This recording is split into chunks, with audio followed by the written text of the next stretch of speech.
자, 오늘은 우리가 이제 서경별곡을 공부를 할 거예요. 자, 서경별곡은, 진짜 이거는 1년에 한 20번쯤은 수업을 하는 수업인 것 같다. 수업을 하는 작품인 것 같아요. 그러니까 그만큼 많은 교과서에서도 가르치고, 또 많은 학교에서 유인물로도 가르치고, 또 이제 뭐 여러 번 모의고사 기출로 등장을 했던 작품이기 때문에 굉장히 중요한 작품인 거죠. 자, 왜 그렇게까지 중요한지 우리가 한번 정리를 해볼 건데요. 자, 서경별곡은 일단 고전시가예요. 고전시가. 저희 고전시가는 옛날 시죠. 고전시가에서 가장 중요한 건 쌤이 늘 뭐라고 하냐면요. 고전시가는 시대별로 갈래가 정해져 있기 때문에 갈래별 특징을 무조건 정리를 해줘야 되고 이게 시험에 나와요. 그럼 얘는 고전시가 중에서도 뭔가 봤더니 고려가요. 다른 말로 고려 소교라고 한다라는 거죠. 위에 나와 있죠? 고려 소교라고 여기 있죠. 그래서 똑같은 말이라고 보면 되고요. 우리 이제 고려가요가 뭔지 먼저 정리를 한번 해볼게요. 자, 고려가요는요, 첫 번째, 고려시대가 불렀던 모든 노래를 이제 고려가요라고 하는데, 처음에는 입에서 입으로 구전됐던 특징이 있어요. 입에서 입으로 굽이 전승된다, 우리가 구전된다라고 하죠. 그러다가 나중에 한글로 기록이 돼요. 근데 이 한글이라는 게 여러분 언제 나와? 그렇지. 조선시대 세종 때 나오는 거잖아요. 그러니까 한마디로 그 전까지는 계속 구전되다가 나중에 한글로 기록된다라는 거야. 자, 두 번째. 자, 중요한 특징이야. 자, 여러분, 입에서 입으로 전해지려면 이게 굉장히 유행했다라는 거죠. 유행을 해야지 입에서 입으로 전해지지. 이게 유행을 안 하면 그냥 듣고, 아, 그래? 하고 그냥 넘어갈 거 아니에요. 그쵸? 자, 고려가요는 굉장히 서민들 사이에서, 평민들 사이에서 유행했던 노래이다라는 거야. 근데 이게 나중에 궁궐로 편입되는 과정을 거쳐요. 궁중 편입 과정. 그래서 아, 이게 처음에는 평민들 사이에서 유행했던 노래구나라는 게 굉장히 중요한 특징이에요. 자, 근데 이렇게 궁궐로 편입되는 과정에서 우리가 뭔가 약간 좀 궁궐로 들어간다라는 거는 왕도 이 노래를 볼 수 있게 된다라는 거잖아요. 근데 우리가 보통 평민들 사이에서 유행하는 문화를 보세요, 여러분. 예를 들면 우리나라에서 유행했던 어떤 많은 것들이 있지만 예를 들면 해조선 뭐 이런 것들. 근데 혹은 뭐 나라 까는 거 있잖아, 예를 들면. 그러니까 뭐 우리나라 살기 졸라 힘들다 막 이런 말들을 통치하는 왕의 입장에서 좀 듣기 싫은 소리잖아요. 그러니까 왕의 입장에서 뭔가 불편한 것들은 살짝 수정하거나 삭제하는 과정도 거쳤을 거다라고 볼 수 있겠죠. 그래서 뭔가 수정되거나 삭제되는 부분도 있었을 거고요. 혹은요, 뭔가 왕이 보기에 듣기 좋은 말이 추가됐을 수도 있겠네요. 자, 근데 우리가 수정이나 삭제되는 건 우리 눈으로 확인할 수가 없어요. 왜냐? 원본이 없기 때문에 이거는 확인이 불가능한 거야.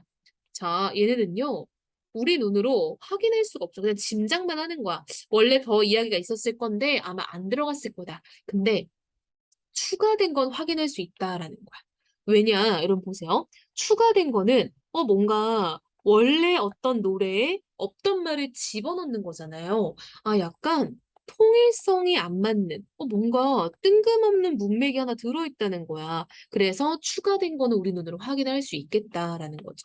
자, 그다음 세 번째 특징. 자, 여러분 민간에서 유행하려면 어떤 특징을 가져야겠어? 그렇지. 굉장히 일상적인 특징. 그리고 평민들이 공감이 잘 돼야겠죠. 그래서 평민적인 특징이 있다라는 거야. 내용적으로는 일상적이다라는 건 뭐겠어? 그래, 뭔가 사랑, 그리고 이별 같은 것들을 다루니까 사람들 입장에서 어렵지 않겠죠? 그리고 혹은 너무 일상에 밀접돼 있는 거야. 뭐, 아, 진짜 세상 살기 역같다. 막 이런 사회 비판적인 요소. 혹은 뭐 농사 짓는 거 있죠, 여러분. 뭐 일상에서 하는 정말 모든 이야기들을 다 썼다라는 거지. 그러다 보니까 사실상 사람들이 굉장히 뭔가 좀 공감하기 좋았을 거다라는 거예요. 자, 그리고 여러분, 자, 유행을 하려면, 봐봐. 유행해서 뭔가 이 구전이라는 말 자체가 내가, 뭔 노래 들었어? 야, 일로 와봐, 일로 와봐. 하고 내가 내 노래를 알려주는 거예요. 그러니까 이런 과정을 거치려면 노래가 어려우면은 가르쳐 주기 굉장히 어렵겠죠. 그러니까 노래가 한 번 들어도 귀에 딱 꽂히고, 딱 각인이 돼야 되는 거야. 한마디로 우리 약간 그런 거 있잖아. 우리 한동안 후크송이라고 해가지고 굉장히 막 훅이 강한 노래들이 되게 많았잖아요. 그쵸? 그러니까 그런 특징을 가져야지 사람들이 잘 기억한다라는 거지. 한마디로 굉장히 따라 부르기에 쉽고 반복이 많다라는 거예요. 그러니까 그냥 누구든 한 번 들으면 "오호." 하고 따라갈 수 있다는 거죠. 자, 이러한 반복이 많다라는 구절은 바로 우리가 고려가요에 있는 후렴구, 그리고 아무 의미 없이 들어가는 여음구, 그리고 그냥 그 외에 다양한 시어나 식구의 반복에서도 확인할 수 있다라는 거지. 그래서 중요한 특징이 있죠. 자, 후렴구나 여음구는 내용과는 완전 무관해요. 내용과는 전혀 무관해서 그냥 반복되는 구절들이다라는 거야. 그래서 운율을 만들고요. 흥겨움을 만든다. 이거 우리가 흥취라고 해요. 그래서 이런 것들을 하는 이제 요소인 거지, 실제 내용과는 완전 무관하다라는 거예요. 자, 이 네 가지 특징은 고려에서 굉장히 중요하니까 꼭 알아놔야 되고요. 자, 이제는 내신에서 나오는 그냥 곁다리 특징 한번 정리해 볼게요. 자, 고려가요는 보통 우리가 삼음보가 많아요. 삼음보는 한 줄을 세 덩어리로 끊어 읽는다라는 거죠. 그래서 고려가요는 보통 삼음보의 율격을 지닙니다. 이런 거 우리가 율격, 운율이라고 하죠. 그래서 이러한 특징을 가졌다라는 거야. 자, 그럼 그중에서도 우리가 서경별곡은 무슨 노래인지 한번 본격적으로 들어가 봅시다. 자, 서경별곡은요. 일단 서경이라는 말이 여러분, 묘청의 서경천도 운동 들어봤죠? 자, 지금으로 따지면 평양의 옛 지명이에요. 별곡이라는 건 그냥 노래라는 뜻이죠. 그래서 우리가 뭐 관동별곡도 있고 이러잖아. 그래서 이거는 평양 노래라는 뜻인 거예요. 과연 평양에서 무슨 얘기를 하길래 평양 노래라는 말을 만들었을까? 자, 그러면 본격적으로 이야기를 들어가 볼게요. 자, 이게 여러분 1연이에요. 자, 여기까지가 하나의 연이에요. 아, 그러고 보니까 우리가 고려가요부터 이렇게 연을 세는 풍습이 생긴 거예요. 그러니까 고려가요 이전까지는 그냥 줄수를 셌는데 고려가요부터는 연을 세기 시작했다 해서 연을 나누는 문체가 만들어졌다. 이런 걸 우리가 분연체라고 해요. 다른 말로 똑같은 말이에요. 분절체라고도 해요. 그래서 이전까지, 즉 신라 시대의 노래까지는 그냥 줄수를 다 셌어요. 근데 고려가요부터는 얘가 한 덩어리, 두 덩어리, 세 덩어리 이렇게 연을 셌다라는 거죠. 자, 그래서 1연을 딱 봤더니 눈에 띄는 게 한 번에 보여. 뭐요? 그쵸? 바로 이거죠. 두어랑숑, 두어랑숑, 다링들. 이게 뭐길래 이렇게 많이 들어가 있냐? 자, 여러분, 이게 바로 후렴구예요. 이게 바로 후렴구. 자, 후렴구는 내용과 무관하다라고 했죠? 내용과 완전 무관하고 그냥 운율을 살리고 흥겹게 만드는 요소다라는 거야. 이 두어렁숑 두어렁숑 다링디리는 아마 약간 좀 악기 소리였을 거다라고 봐요. 악기 소리. 자, 그리고 나서 또 자주 보이는 게 있죠. 뭐 여기 있죠? 아질가, 아질가, 아질가, 아질가. 자, 이 아질가라는 건요. 여음구예요. 이 여자가 잉여할 때 여자야. 남는 음이라는 거야. 한마디로 이것도 내용과 완전 무관하고 그냥 남는 음을 집어넣었다라는 거예요. 자, 그리고 나서 봤더니 반복이 진짜 징해요. 자, 여기 앞에 있는 얘랑 여기 반복되죠. 여기 앞에 있는 얘랑 요게 반복되죠. 여기 앞에 있는 애랑 요게 반복되고요. 여기 앞이랑 여기가 반복이 돼요. 즉, 우리가 1음보에 나왔던 것이 세 번째 음보에서 또 반복되고 있다라는 걸 알 수 있겠죠. 그래서 이것도 반복이네요. 즉, 고려가요는 아무튼 반복이 굉장히 많구나라는 걸 알 수 있겠죠. 반복은 운율을 만들고 강조하는 효과가 있는데 이 경우에는 강조 자체보다는 운율의 효과가 훨씬 크겠죠. 운율을 위해서 들어갔다라고 보는 게 맞을 것 같아요. 자, 이제 본격적인 해석을 한번 들어봅시다. 자, 서경은 평양이었어요. 평양이 서울이 마르는 이라고 돼 있죠. 자, 봐봐. 이거를 이렇게 끊어야 돼. 자, 얘는요. 원래 말이 서울 히읗 종성체험 플러스 이 마르는 이렇게 들어갔다라고 보면 돼요. 뭐 중요한 건 아니에요. 문법은 아니니까. 자, 그럼 서울은 무슨 뜻이냐 봤더니 우리 여러분 지금 서울 생각해봐. 서울이 뭐야? 우리나라의 수도죠. 한마디로 서울이라는 말을 수도라는 말로 많이 쓰고 있었는데 여러분 봐봐. 그 말인즉슨 평양이 수도여야 되잖아. 근데 여러분 고려시대의 수도 어디야? 고려시대의 수도. 평양이야 아니야? 아니죠. 고려시대 수도 개성 아니야? 개성? 그 당시에 송악 뭐 이랬잖아요. 묘청이 서경천도 운동을 했는데 실패하잖아. 그럼 평양이 수도는 아니고 약간 번화가라는 의미로 쓰였겠구나라고 보면 돼요. 그래서 평양이 번화가이지만 이런 뜻이에요. 한마디로 평양이 굉장히 큰 대도시이지만 이 말인 거야. 자, 그다음 닭군대. 닭군대가 뭐냐면 잘 닦인 대란 뜻이에요. 의존명사 대예요. 공간. 즉 우리 터가 닦다 이런 말 들어봤어? 터가 닦이다, 털을 닦다. 터가 닦였다라는 거는 약간 거기가 살기 좋게 만들어졌다라는 거잖아. 잘 닦인데 소성경 이꼴 서경이에요. 이꼴 평형이겠죠?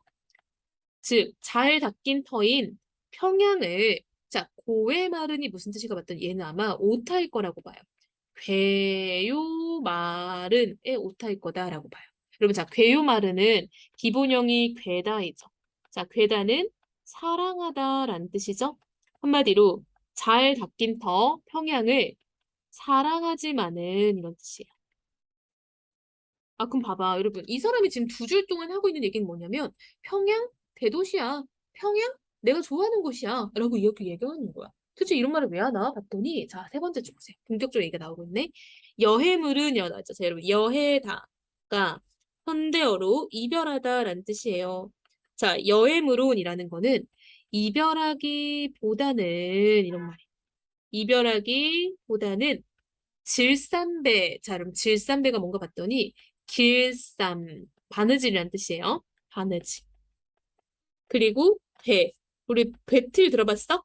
배틀? 이렇게 막 옷감 짜는 거? 즉, 바느질과 배틀을 그럼 발이다, 버리다라는 뜻이에요. 현대어로 버리다. 그럼 봐봐. 내가 이별하기보다는, 즉 나는 이별보다는 차라리 이 길쌈과 배틀, 즉 나의 어떤 생업이에요. 나의 직업인 거야. 나는 옷 만드는 사람인데 그 직업을 다, 아이고 반대로 해버렸네. 그쵸? 다 버리고 따라가겠다라는 거야. 그러니까 이별보다는, 이별이 아니라 그럼 이걸 사랑이라고 바꿔야겠다. 그쵸? 어쩐지 말이 계속 이상하다 했어. 자, 사랑을 택하겠다라는 거지. 그러니까 나는 이별할 바에는 내 직업 다 버리고 따라가겠다는 거예요. 말도 안 되는 소리 하고 있는 거지, 그치? 자, 그다음 괴실한데, 자, 괴실한데는 사랑해 주신다면 이런 뜻이에요. 괴다니까 사랑해 주신다면, 자, 여러분 우러곰이 뭐냐면, 자, 여러분 이렇게 곰자가 나오면 앞말을 두 번 반복한다라는 뜻이야. 한마디로 울어인 거죠. 여러분 이게 우리 1학년 때 다들 배웠죠. 이어 적기니까 얘는 울어가 맞는 거죠. 한마디로 나는 울면서 쫓겠습니다라는 거야. 누구를요? 그렇지. 얘는 이별할 바에는 내가 사랑하는 사람을 쫓아가겠다라는 거야. 그럼 자, 그럼 여기까지 이야기 한번 정리해 볼게요. 화자는요, 어떤 상황이에요? 지금 이별할 위기에 처해 있어요. 이별 중인 거죠. 근데 그때 화자의 태도는 어때요? 굉장히 이별을 거부하는 적극적 태도를 가지고 있죠. 화자는 내가 이별할 바에는 차라리 뭘 한대? 직업을 버려서라도 쫓아가겠다. 님을 따라가겠다. 라는 말을 하고 있는.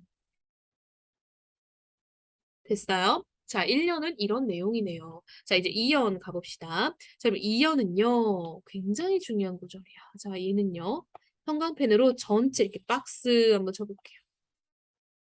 자, 여러분, 2연은요, 진짜 중요한 구절이야. 왜 그런지 한번 뒤에서 설명을 해줄게요. 자, 일단 해석부터 해볼게요.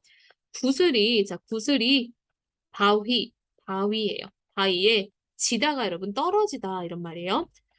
구슬이 바위에 떨어진들 긴 끈은 끈이야 이런 말이에요. 그칠일까라는 거는 그쳐지겠습니까? 한마디로 끈이 끊어지겠습니까? 이런 말입니다. 물어보고 있네요. 의문형이야. 자, 세 번째. 즘은 천이에요. 해는 년이죠. 천년을 외우고 뭐야? 외우 두 번 반복하면 되죠. 즉 천년을 외로이 자 여러분 여다가 살다 지나가다 이런 뜻이 있거든요. 외로이 산들 즉 지낸들 신 믿음이야. 끊어지겠습니까? 이 말입니다.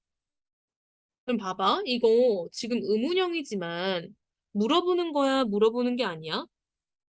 그렇지. 의문형인데 답은 지가 이미 다 정해놓은 것 같아. 어떻게? 답정너네요. 그쵸? 여기 보니까 여기 있는 이 의문형도 그렇고 얘도 그렇고 다 지금 서리법이죠. 서리법.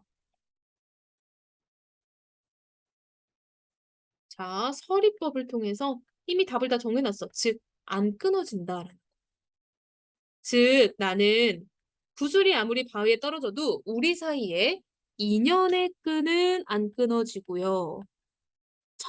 천년을 아무리 외로이 살아도 우리 사이에 믿음은 끊어지지 않는다. 이런 말이야. 그럼 갑자기 구슬과 바위가 왜 나왔나 봤더니 이게 약간 비유적 표현이지 않을까요? 구슬은 우리의 사랑에 바위에 부딪혔다. 즉 시련에 아무리 부딪힌다 한들 너와 나 사이의 사랑은 끊어지지 않는다. 이런 말인 거죠. 여러분 이게 왜 중요하다라고 했냐면 자, 여러분 보세요. 얘가요. 우리가 정석가라는 고려 가요가 있어요. 자, 뒤에 한 번만 보고 올까요? 자, 이게 다른 고려가요 작품이에요. 근데 여기 봐봐. 구슬이 바위에 지신들, 기니 딴 그칠이 있까, 지문해를 외우금 여신들, 신이 뜬 그칠이 있까. 거의 똑같죠?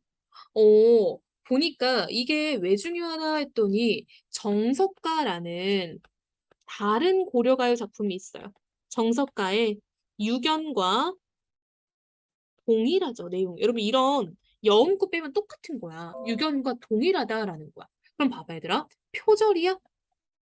이게 똑같아. 누가 따라 썼어? 표절이? 아니에요. 표절이 아니라고 무조건 말할 수 있는 이유는 뭐냐면 정석가도 작자 미상이에요. 작자를 알 수 없고요.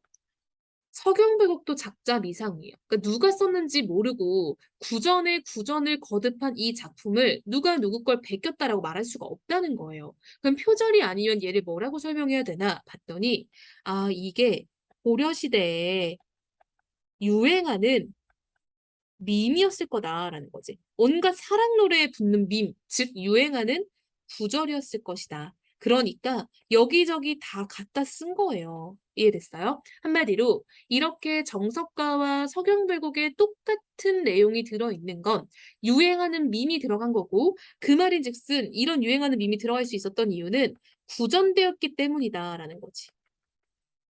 이게 구전되다 보니까 계속 똑같은 내용들이 들어갔을 거다라고 보는 거예요. 자, 이연이 되게 중요하네요. 자, 마지막 사면 볼게요. 생각보다 사면이 훨씬 더 중요하기도 해요. 내용상으로. 자, 대동강, 우리 평양에 있는 강이죠. 대동강을 넓은지 몰라서 배내어, 여러분, 놓은다. 이게 문법적으로 의문형이에요. 자, 그건 우리가 중요한 게 아니니까 그냥 이렇게 써볼게요. 놓았냐? 사공아라고 지금 청자죠. 화자가 누구한테 말하나 봤더니 사공한테 말을 하는 거야. 여러분 보세요. 이렇게 화자가 갑자기 막 헐레벌떡 달려왔어. 어디로? 이렇게 대동강으로 지금 달려온 거예요. 대동강에 왜 달려왔나 봤더니 여기에 배가 한 척이 있어요. 근데 거기에 뱃사공이 있어. 여러분 뱃사공은 한마디로 수상택시잖아요. 그치? 이렇게 배를 띄워주고 그걸로 돈을 버는 사람인 거야. 근데 지금 화자가 갑자기 뱃사공한테 와서 막 소리를 지르는 거야. 야, 너 대동강 넓은지 몰라서 배 내어놨어? 라고 따지는 거예요. 갑자기. 왜 그런가 봤더니 자 이어서 좀 더 볼게요. 네 가시는요 각시예요. 와이프죠? 네 아내가 럼난디는 음란하다 이런 말이에요. 엥? 네 아내가 음란한지 몰라서 자 열배 기본형은 여다져 지나가는 배해 이 말이야. 얹은다라는 거는 얹었느냐라고 물어보는 거야. 자 그럼 보세요. 자 여기서부터 여기까지 화자가 뱃사공에게 하는 말이라고 보면 돼. 화자가 지금 청자인 뱃사공에게 하는 말인데 잘 봐. 너 대동강 넓은지 몰라서 배 꺼내놨어? 따지는 거야. 두 번째, 너 네 각시 얼마나 음란한지 몰라서 지나가는 배에 태웠어? 라는 거야. 그럼 봐봐. 화자가 누굴 배에다 태우면 이렇게 화가 날까요? 화자가 배에 안 탔으면 좋겠는 사람 누구야? 자, 지금 배에 누군가가 타 있어요. 누가 탔길래 화자는 이렇게 화가 났을까? 그렇지. 화자가 사랑하는 님인 거야. 한마디로 너 그렇게 지나가는 배에 내 님을 태웠어? 라고 따지는 거야. 근데 이 배가 곧 출발할 것 같으니까 화자가 무리수를 두는 거야. 자, 무슨 무리수를 두냐면 야, 이게 여자들 사이에서 도는 소문이 있거든? 우리 마을 여자들 커뮤니티에 도는 소문이 뭐냐면 네 각시가 음란하다, 즉 바람났다라는 거야. 네 각시 바람났어. 너 지금 이 배 타고 여기 갔다 오면 네 각시 이미 바람나서 사라질지도 몰라. 너 근데 진짜 배 띄울 수 있어? 라고 무리수를 두는 거야. 왜? 나는 내 님이 밖을 안 나갔으면 좋겠거든. 그러니까 괜히 내 님을 말리지는 못하고 뱃사공한테 막 화를 내고 있는 거예요. 무슨 말인지 알겠어? 자, 그다음 이어서 볼게요. 대동강 건너편 곧이라는 말은요, 여러분 꽃이라는 말이에요. 꽃을 배 타고 가면 꺾을 것입니다. 누가요? 자, 보세요, 여러분. 배를 타고 지금 건너갈 거야. 뱃사공과 내 님이. 근데 건너편에 꽃을 꺾을 거래요. 누가? 내 님이요. 왜? 왜 갑자기 꽃을 꺾어? 자연훼손이야? 그게 아니라 꽃은 예뻐. 그쵸? 즉, 다른 여자, 다른 사랑을 뜻할 수 있겠다. 그래서 화자가 걱정하는 건 지금 내 님이 대동강 건너편으로 넘어가서 다른 여자와 새로운 사랑을 할까 봐 걱정을 하는 거예요. 그러니까 안 갔으면 좋겠어. 안 갔으면 좋겠는데 내 님을 내가 여기를 말리면 내 님이 와, 진짜 쟤 진짜 질척인다. 정 떨어진다라고 할 거 아니야. 그러니까 내 님을 말리지 못하고 표면적으로는 뱃사공을 계속 원망하고 있는 거예요. 이 새끼야, 내 님 내려놔. 막 이런 거지. 근데 사실은 나는 내 님이 원망스럽겠죠. 왜 날 버리고 가나요? 흑흑. 뭐 이렇게 할 거 아니에요. 그쵸? 즉, 이면적으로는 내 님이 지금 원망스럽지만 이거를 표현할 수가 없으니까 표면적으로 뱃사공한테 짜증을 내고 있다라는 거예요. 이해됐어요? 자, 그래서 이렇게 4면까지 이야기가 끝났고요. 자, 서경별곡은 총 4면짜리 이제 분연체 고려가요다라는 거. 이 특징은 문제에 꼭 나오니까 정리를 해놔야겠죠. 자, 그리고 여기 있는 이연과 뒤에 있는 정석가가 똑같은 이유는 뭐다? 표절이 아니라 구전되는 과정에서 유행하는 것들이 들어갔을 거다라고 봐야 된다는 거예요. 되게 중요하죠? 그래서 이거는 꼭 정리를 해놓고요. 사실 여기서 문제가 하나 나와요. 무슨 문제가 나오냐면 연계 지문이 하나. 이렇게 뱃사공처럼 억울한 원망을 받는 대상이 있어요. 우리 시 중에. 자, 뭐가 있냐면 개를 연화문이나 기르되 이런 시가 있어요. 이 시를 보면은 내가 좋아하는 님을 기다리는 거야. 내가 좋아하는 님, 화자가 좋아하는 님을 기다리는데 걔가 내 좋아하는 님을 오면은 막 짖어. 근데 내가 별로 안 좋아하는 님이 있어. 내가 별로 안 좋아하는 애가 오면 얘가 막 좋아해. 그래서 내 님은 빨리 가버리고 얘는 안 간다는 거야. 그래서 화자는 이 개가 미우니까 너한텐 밥도 안 줄 거야 라고 해요. 근데 여러분 잘 봐. 만약에 그 내가 기다리는 그 사람이 나를 정말 좋아했다면 개가 짖는다고 집에 갈까요? 안 가겠죠. 어떻게든지 더 있고 싶어서 어떻게든지 노력을 하겠죠. 그 사실은 내 님이 그냥 나한테 마음이 없는 거야. 근데 나는 그걸 인정하고 싶지가 않으니까 이 개놈의 새끼 너 밥 안 줄 거야 막 이러는 거예요. 그래서 이게 바로 표면적인 원망의 대상이 있다라는 점에서 바로 뱃사공과 비슷한 처지에 있다라는 거예요. 나 지금 약간 내가 이 개놈의 새끼 하는데 너무 내가 내 금방 그 어투가 민호이 같아서 약간 좀 현타 왔어.